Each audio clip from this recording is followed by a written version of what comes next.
Go to Settings, All Settings, Sound Settings. In Select Mode, you can select the most suitable sound mode for each genre.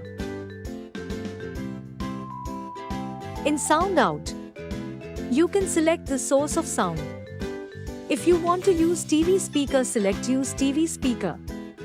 If you want to use wired speaker, go to Use wired speaker. You'll find the list of connected device inside the option. Or if you want to use wireless speaker, go to Use wireless speaker. You'll find the list of connected device inside the option. Also, audio can be played through the multiple devices simultaneously. Go to Use external speaker with TV speaker and select the settings which you would like to apply as per your external connected device.